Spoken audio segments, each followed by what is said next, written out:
Good morning and good evening sa ating mga kamista. Welcome back po sa ating channel. So, isang masagana at mapagpalang araw po ang aking ipinaabot sa inyo lahat. So, meron lamang po tayong reaksyon at konting komento dito po sa isang issue tungkol po sa mga nawawalang sabongero na bihira pong mabanggit. Actually, ito po ay nagsimula pa itong issue na ito tungkol sa bayaran noong pang kasagsagan ng investigasyon sa Senate hearing. That was 4 years ago pa. 3 to 4 years ago na po ang nakakaraan. At ito nga po ay napag-usapan dito yung tungkol po sa mga binabayad at iniaalok na halaga sa mga pamilya o sa bawat pamilya na nawawalang sabongero, kung magkano at kung paano nangyari, kung paano inalok at saan nag-umpisa ang alukan. Kung bago ka po sa aking channel, ay paki-subscribe, like, and share na lang po yung ating video. At sa aking pong mga subscriber, maraming pong salamat sa muli po ninyong panonood. Thank you very much. Paki-share na lang po para po mas lumago pa yung ating channel. Okay, diretso na po tayo mga kamista. So, ito pong usaping ito tungkol po sa binabayaran. Maraming spekulasyon, sabi nila 1 billion, yung nakalaang pondo, or may binabayaran na daan-daang milyon. So, dito po sa usapin ng pamilya, meron po ritong na nabanggit yung mga pamilya ng mga nawawalang sabongero na sila raw po ay inaalok talaga. Inaalok sila ng halaga na hindi po bababa sa 20 million pesos kada isang pamilya para lamang po siguro, kasi according din nga po dito sa pamilya, hindi nila alam kung para saan ito. Pero bakit mo nga ba bibigyan ng pera yung isang taong nagko-complain sa iyo kung wala kang hangad na mahinto yung kanilang sinasampang kaso sa iyo? So, pakinggan po natin muna para malaman po ninyo, ito po ay galing sa bibig mismo ng mga pamilya ng mga nawawalang sabongero. So, ito po yun, pakinggan natin muna.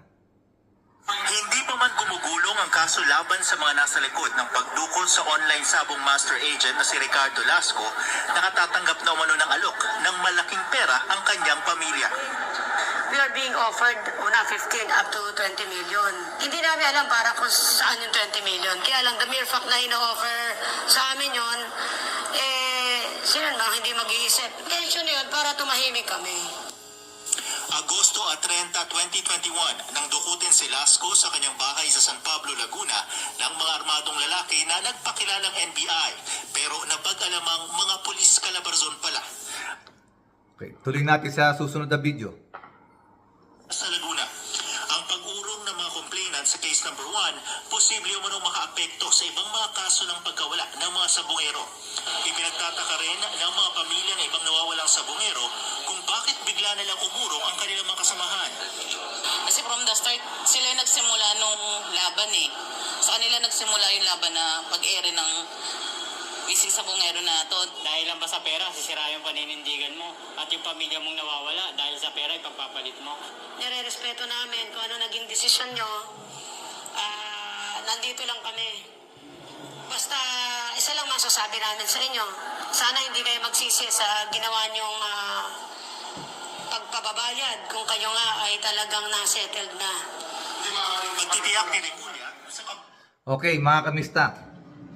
So, sa mga lumalabas na balita, sa mga vlog, mga nagpabayad o may binayaran na, ito po mismo nanggaling mismo sa bibig ng mga pamilya na silang araw po ay inalok at binibigyan sila ng 20 million pesos. At yung ibang araw po, narinig naman po natin na yung ibang araw po dito ay tumanggap na. So, ano po ngayon yung magiging implikasyon? Kasi nga po, sabi nga ho nung isang babae, sila raw nga yung mga nag-umpisa na mai-air ito o mailahad sa mga sa publiko na may mga nawawalang sabungero nga, na may mga dinukot, na may mga pinatay, pero malaunan, nagsitanggap na. So, nagsimula po kasi itong usaping ito sa mga bayaran noong pong may Senate hearing pa. Ayon po mismo sa isang pamilya, hindi ko lang po makuha na yung video, pero nasa video po yun, meron pong vlog na nangyari noon or nasa balita.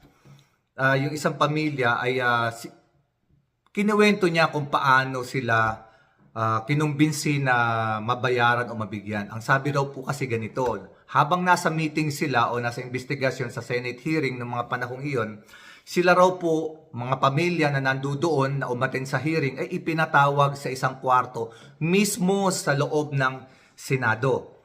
At may mga lawyer daw po doon, na lawyer daw po nga nitong kanilang inaakusahan, at sinabi na, yan si Manang, bigyan po natin yan ng tulong, mga pampagamot, ganyan-ganyan, at bigyan natin sila ng pera, tulungan natin sila. At sabi nga raw po ni Manang, binibigyan sila ng malaking halaga, na milyon nga daw po. Ito nga po ay umaabot ng 15 to 20 million kada isa na inaalok sila, na sabi raw po ay tulong. Tulong daw po iyon. So ang tanong lamang po dito, reaction natin dito, ikaw ba naman magbibigay ka ng ganong kalaking halaga?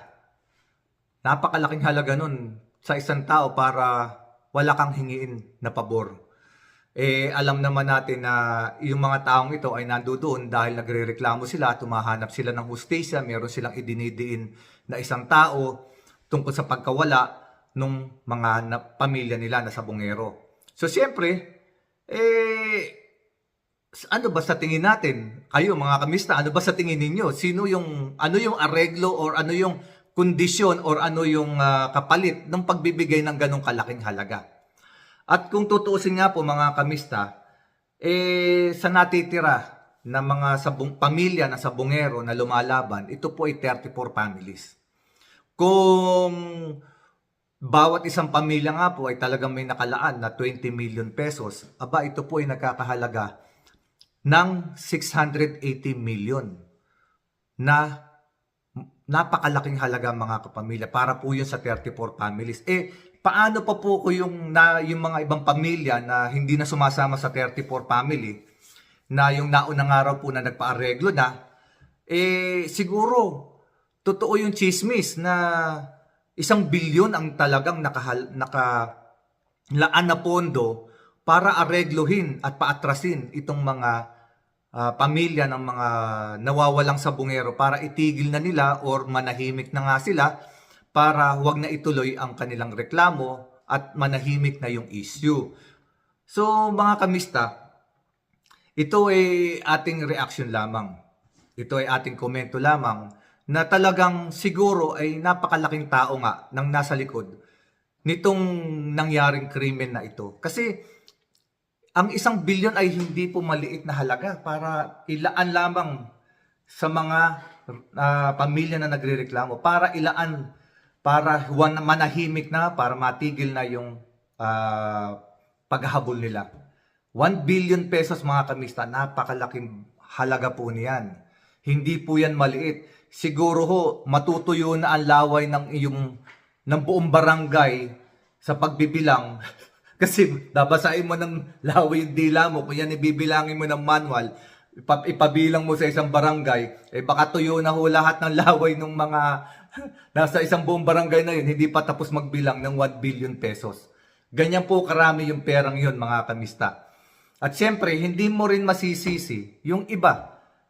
Yung iba ho kasi talaga, tumanggap na. Tumanggap na nga daw, according doon kay ate. Kasi nga, nawala na sila, hindi na sila nagtuloy ng kanilang kaso o reklamo. Hindi natin masisisi yung iba nating kababayan na tanggapin yung ganong kalaking halaga. Kasi nga naman, napakahaba ng battle. Unang-una, sabi nga ni Secretary Remulla, yung pong mga kalaban ay pera-pera ang labanan. Kaya nilang bumili ng pinakamagagaling na abogado sa usapin na ito. At dahil nga po doon, marami na rin ang nagpaareglo. Pero wala pong record kung ilan Ito ay mga sinabi lamang ng ibang pamilya na meron nga raw pong pamilyang ganito na guminhawa na yung buhay, nakabili na ng sasakyan, nakapagpagawa ng bahay. So, ina-assume na rin nila, syempre, na nakatanggap na nga raw po o nagpa-areglo na sila or talagang kinuha na nila yung mga inaalok na pera sa kanila. So, mga kamista, may nagtatanong din sa atin, paano kaya kung halimbawa ang lahat ng mga pamilya ay nagpa-areglo? Halimbawa, yung 34 na yan, tinanggap na nila yung 20 million bawat isa sa kanila. So ngayon wala nang magre-reklamo. Ano na raw po ba ang mangyayari sa kaso? Depende po yan mga kamista. Kung ito ay ipupus through pa rin o itutuloy ng Estado.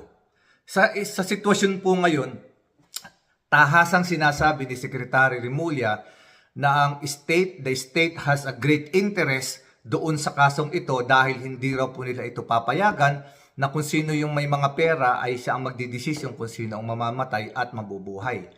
So, ibig sabihin po nito, meron po kasi namang batas na kahit wala yung complainant, basta't mabigat yung kaso, meron silang evidence, halimbawa video evidence or mga recorded evidence ng mga conversation at merong witness. Kahit wala po yung mga pamilya, po pwede pong ituloy ang kaso. Yan po ay nasa batas. Although ito po ay mahirap at napaka-komplikadong laban. The state versus doon sa accused na kanilang hahabulin. Parang dito po yung kwento na yan noong mga panahon ni Al Capone, talagang hindi siya makasuhan.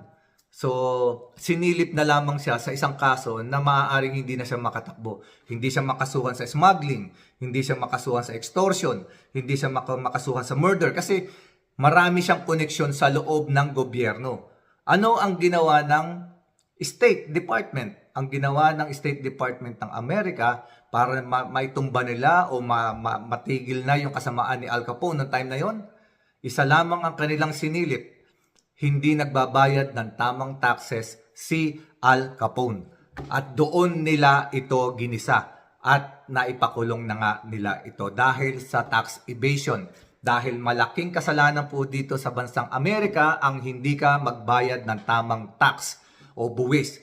At maaari din pong silipin iyan ng ating gobyerno sa Pilipinas laban din po dito sa mga akusado dahil napakalaki po ng pera na kanilang kinita nung panahon na tumatakbo po ang isabong. At bali-balita nga ay bilyon-bilyon piso ang pumapasok araw-araw. So, po pwede rin po nilang silipin yan kung nagbabayad ba ng tamang buwis ang operator. At sino ba ang operator? Siyempre, alam naman na natin lahat yan. Hindi naman yan lihim, hindi naman yan sikreto.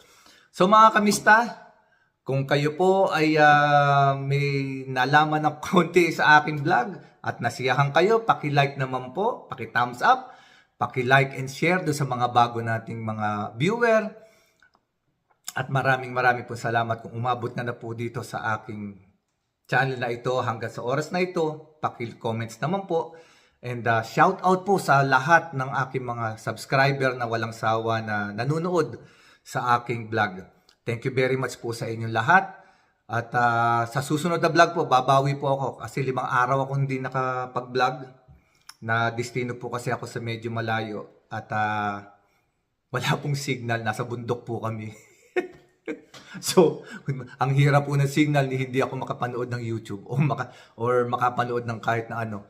So, mga kamista, maraming salamat po sa ating mga kapatid na Muslim.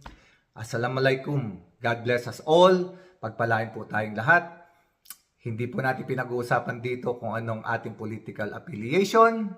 Bagkos tayong lahat ay Pilipino. Tandaan niyo yan, Pilipino tayong lahat.